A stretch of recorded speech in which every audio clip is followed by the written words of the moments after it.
The Russo-Georgian War included an extensive information war. During the conflict, the Russian military attempted a few new steps to support an information campaign. Russian journalists were brought along with the Russian troops to report on the progress of the Russians in protecting its citizens and to propagandize Georgian atrocities. The Russians used television footage to gain psychological effects as well with the local population in the separatist regions. The Russians showed on local television footage of their advancing forces liberating the local Russian population. On the other hand, Georgia was unable to show any footage of its troops in action. The Russian government also used a military spokesman in television interviews to provide information on the conduct of the campaign, a first for Russia. From August 8, 2008, the day after the conflict started, Russian and South Ossetian government officials repeatedly cited figures of South Ossetian civilian deaths from Georgian attacks ranging from 1,400 to more than 2,000, and this was used as one of the main justifications for Russian intervention. For instance, Dmitry Medvedev stated that the actions of the Georgian side cannot be called anything other than genocide on the 10th of August 2008.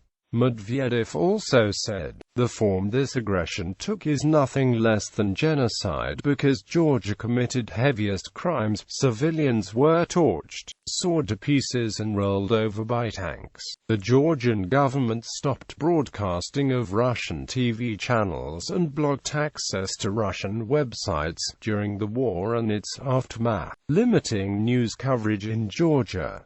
On 8 to 10 August 2008, RT aired several news reports about the war in Georgia. The reports started with the huge caption, "Genocide." On the 9th of August 2008, Russian ambassador to Georgia Vyacheslav Kovalenko called the Georgian actions the most true vandalism. The city of Skin Valley doesn't exist anymore. It simply doesn't. It was destroyed by the Georgian military, he claimed. On the 10th of August 2008, Russian Deputy Foreign Minister Grigory Karasin accused foreign media of pro-Georgian bias in their coverage of the conflict between Georgia and Russia over breakaway South Ossetia. "We want television screens in the West to be showing not only Russian tanks and text saying Russia is at war in South Ossetia and with Georgia, but also to be showing the suffering of the Ossetian people, the murdered elderly people and children, the destroyed towns of South Ossetia and Skin Valley. This would be an objective way of presenting the material," he said in a statement to Russian news agency. According to him, Western media coverage of the events in the separatist region was a politically motivated version. However, the Washington Post, for example, argued that Moscow was engaging in myth-making. The Russian mission to the UN published transcript of the interview of Sergei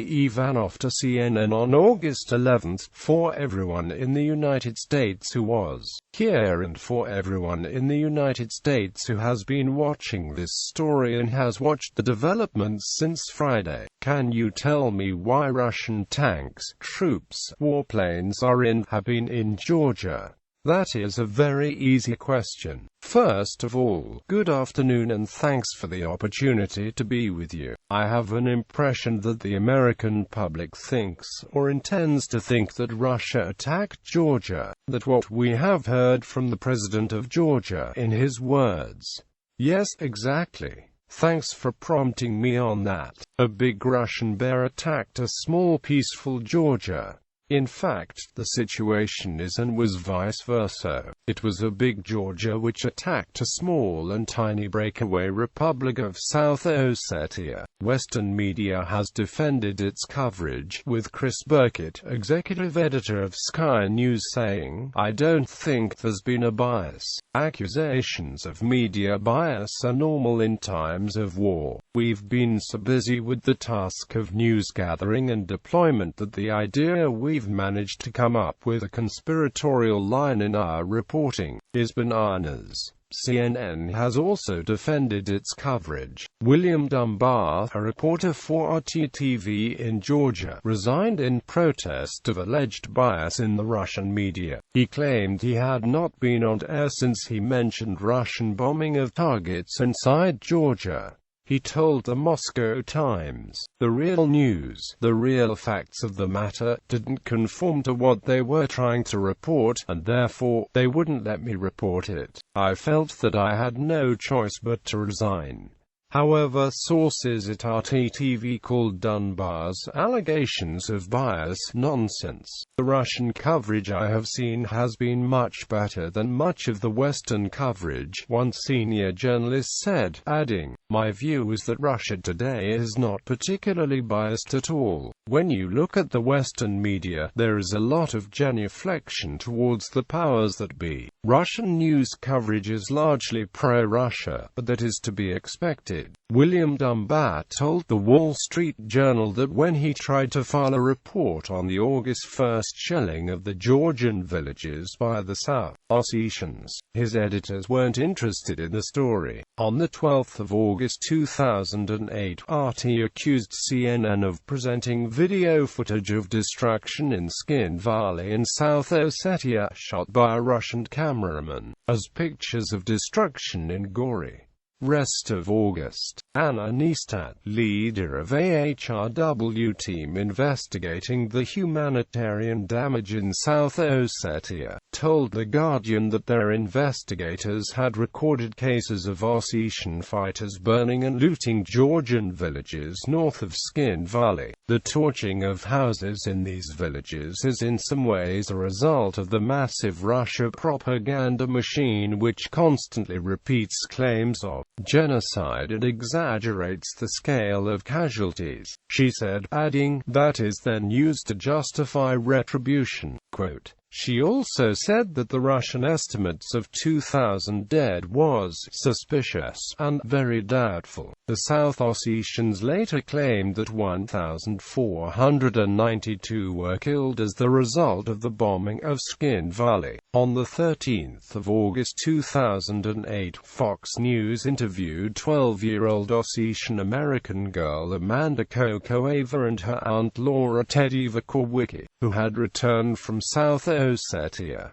Fox began the interview by emphasizing the experiences of a 12-year-old girl, invited to tell about Georgian bombings. The 12-year-old girl and her aunt said they were saved by Russians. As the aunt started to mention the conflict was started by Saakashvili, Fox News cut the interview for commercials. When the break ended and they were back on the air, Fox granted the aunt additional time to finish her thoughts during the last minute of the program, at which time she started to blame the Georgian government but explicitly distinguished it from the Georgian people. Thereafter, before the end of the program, the anchorman said that there were gray areas in war.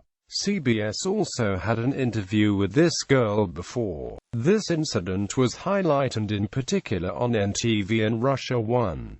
However, the Russian channels allowed many inaccuracies and even editing themselves. First, both channels created impression that the anchor stopped the conversation as soon as Amanda's aunt expressed the thought that it was Georgia to blame for the conflict. However, they failed to show that Amanda has been saying the same for almost a minute before, and the anchor did not interrupt her. Second, Russia 1 edited the sound superimposing what is supposed to be anchor's cough on Amanda's aunt talk, creating an impression that he was trying to prevent audience from hearing her. While in the original footage this sound is absent, the reporters from NTV translated the words of Amanda thanking Russian troops while showing Amanda's aunt talking. Both channels also failed to translate the words of an anchor that the commercial break would interrupt the broadcast whether they liked it or not. On the 14th of August 2008, Russian Major General Vyacheslav Borisov announced that the Russian troops would leave Gori 2 days later. Regarding the Russian control of Gori, Russia's UN ambassador, Vitaly Cherkin, denied that Russian troops were occupying Gori. saying that Russian soldiers are not in Gori, have never been in Gori and do not occupy Gori, and rejecting news reports that the town was in ruins. The final withdrawal from Gori came 8 days after Borisov's announcement. BBC News World Affairs correspondent Paul Reynolds filed a story on the 15th of August, citing the reporting about refugee Ossetians in Russia and a Human Rights Watch report describing much of the damage in Skin Valley as due to Georgian fire. According to him, one problem for the Russians is that they have not yet learned how to play the media game. Reynolds called attention to the fact that most of the Western media was based in Georgia. The cause of this, as he wrote, was Russia's reluctance to admit Western media. He also wrote about how mud thrown had stuck to Russia and how the Bush administration was trying to turn a failed military operation by Georgia into a successful diplomatic operation against Russia. On the 17th of August 2008, the New York Times reported that while Russian authorities have given Western journalists little or no access to areas under its control, Russian journalists are allowed to move around freely. On the 21st of August, the paper reported that a clip of a Fox News Channel live interview with a 12-year-old girl and her aunt was used by the Kremlin as evidence that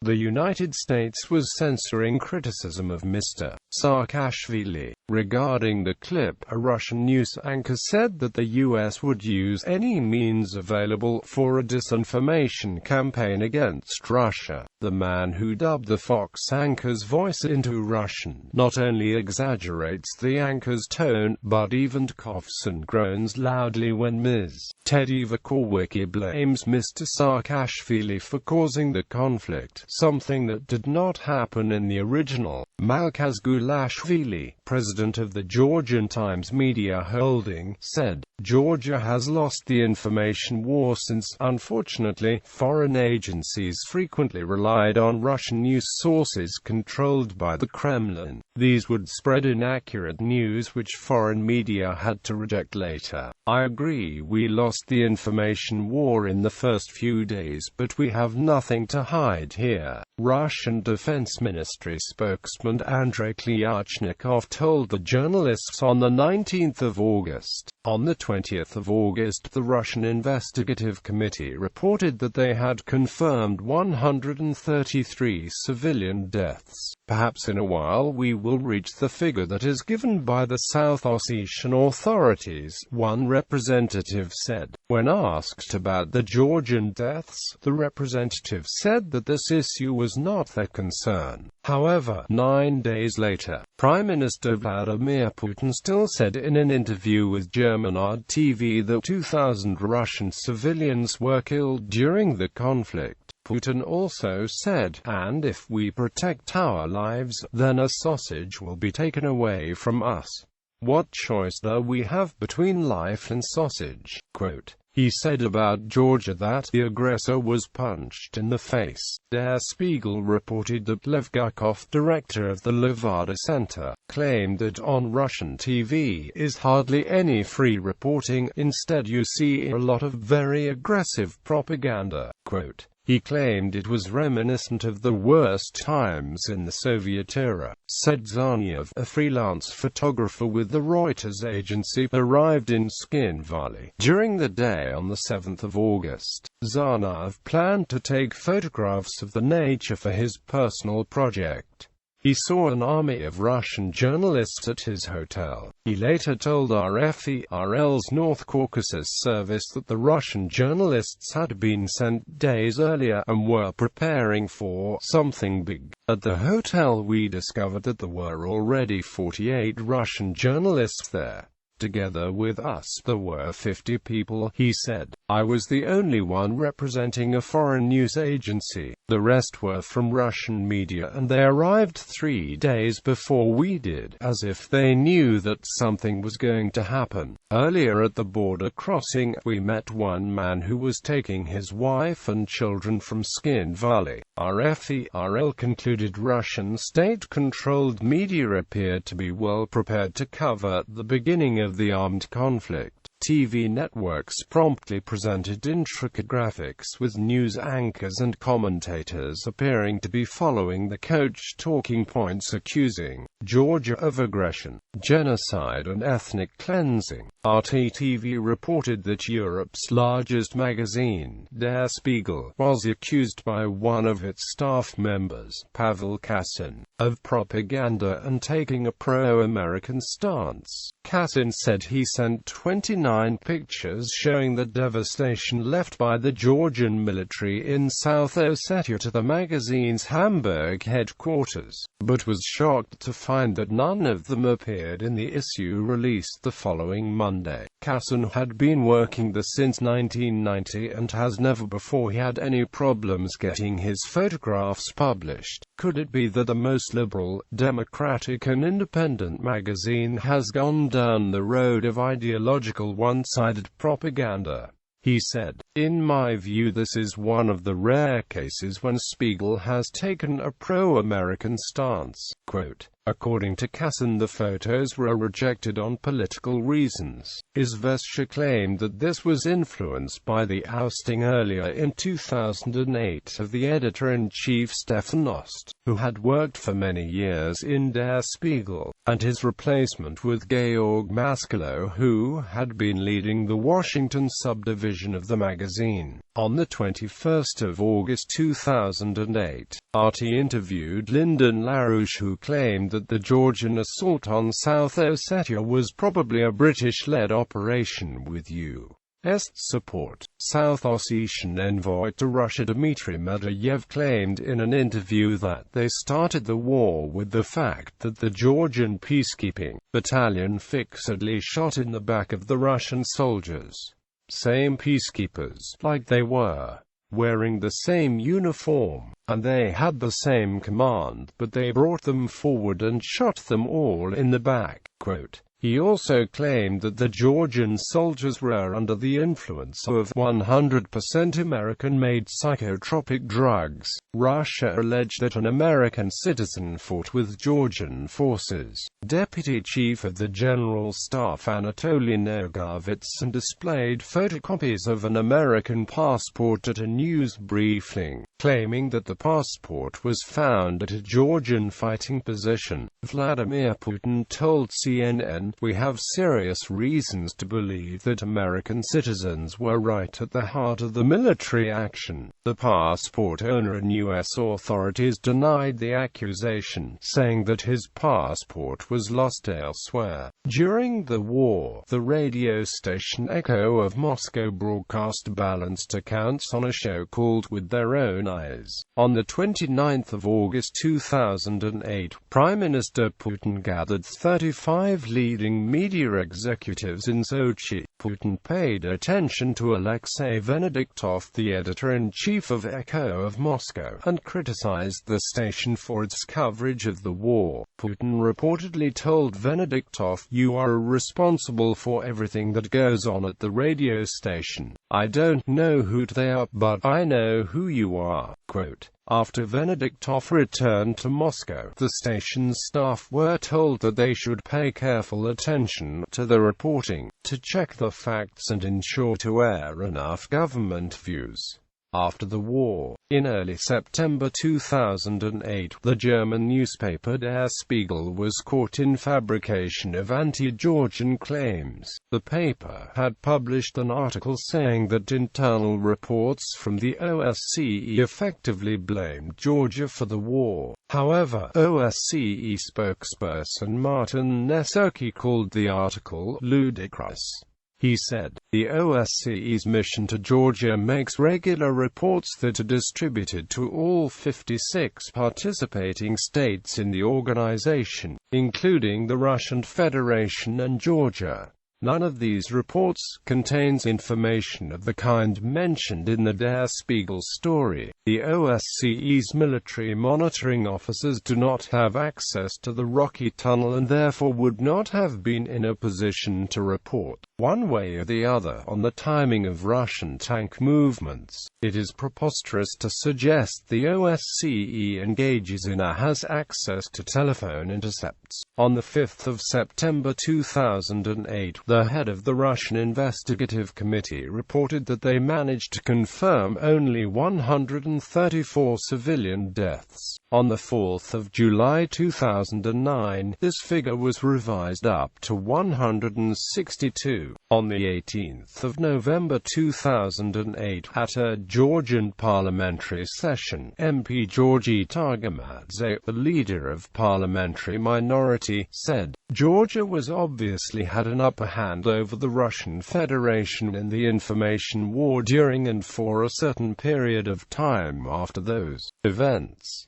But this trend has actually changed within past two." He further called on the Georgian Foreign Ministry, the National Security Council and the President's administration to step up efforts for neutralizing the anti-Georgian propaganda. Targamadze also added that Georgia should not let Russia to portray itself in the European media as an innocent wolf. Timur Ayakobashvili, the Georgian minister, said that there was an ongoing information war for international public opinion. He accused Russia of spending a lot of money on a propaganda campaign to alter the opinion that Russian forces invaded and occupied Georgia. In November 2008, Alexander Bystrykin, chairman of the Investigative Committee of the Prosecutor General's Office, claimed that during the war South Ossetia was invaded by mercenaries from United States, Czech Republic, Turkey, Ukraine and Chechnya. Mark Ames asserted in December 2008 that the reporting of the New York Times was biased towards Georgia. Human Rights Watch called the Russian death toll figure of 2,000 unfounded. HRW cited a doctor who said that between August 6 to 12 the Skin Valley Hospital treated 273 wounded, both military and civilian. The doctor also said that 44 bodies had been brought to the hospital between August 6 and 11, both military and civilian. Human Rights Watch Group stated later, however, that the 44 figure became the subject of controversy as some mistakenly characterized this as Human Rights Watch's definitive figure on civilian casualties, and others used this as evidence of bias.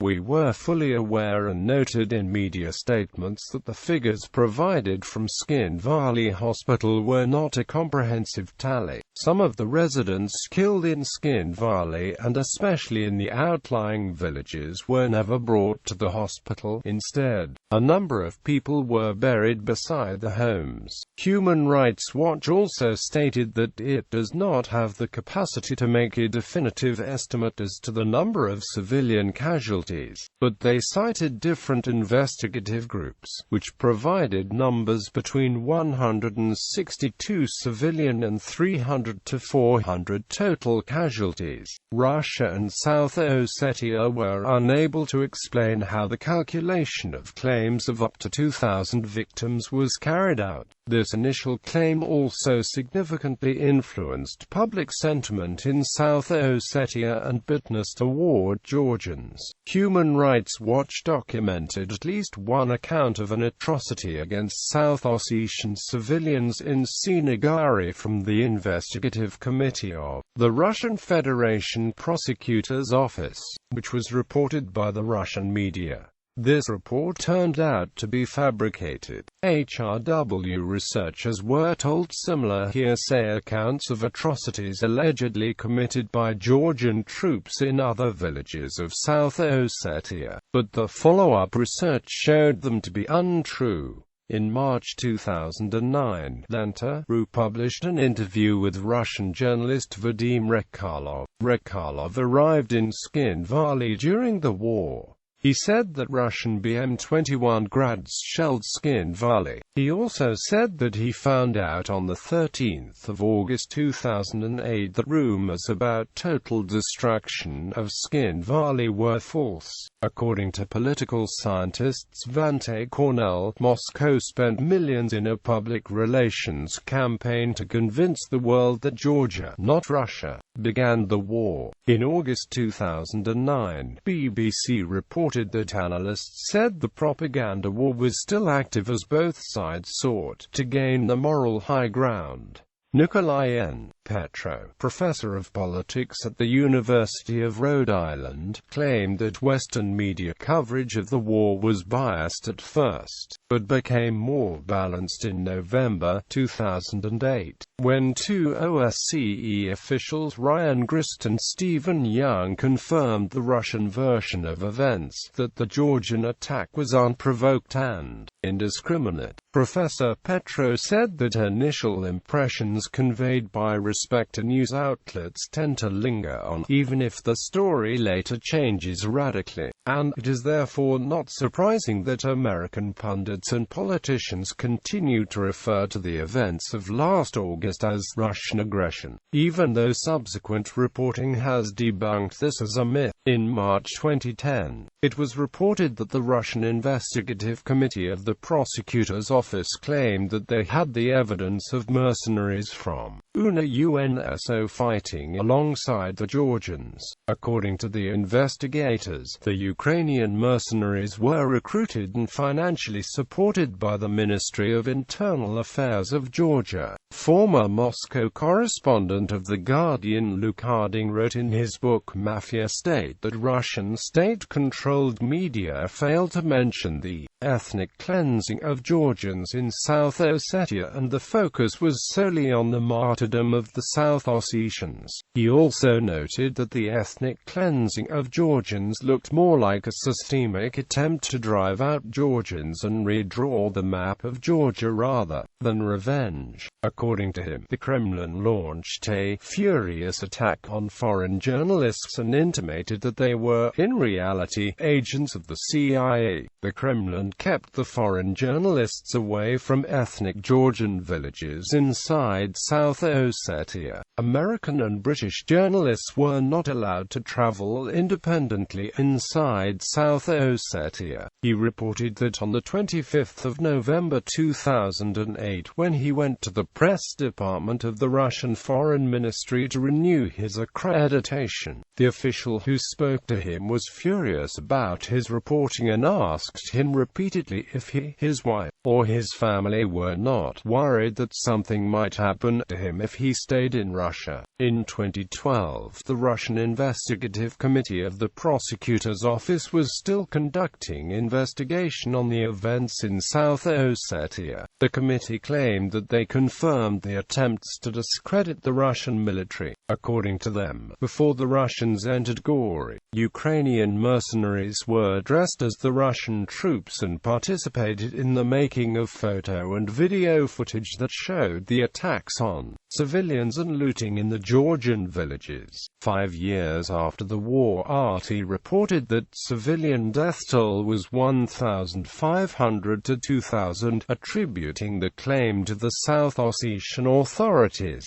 without any correction. In early 2014, the book Putin's Wars: The Rise of Russia's New Imperialism was published, that offered the first systematic analysis of the war in the wider historical context. The author examined the Russian wartime propaganda and explained how the Russian propaganda transformed the victim into aggressor. In March 2014, The New York Times reported that during the war, Russian television stations portrayed the Russian invasion of Georgia as a humanitarian effort to protect Russian citizens and gave it blanket coverage, and it was popular in Russia, lifting the approval ratings of Dmitry Medvedev to the highest point of his presidency.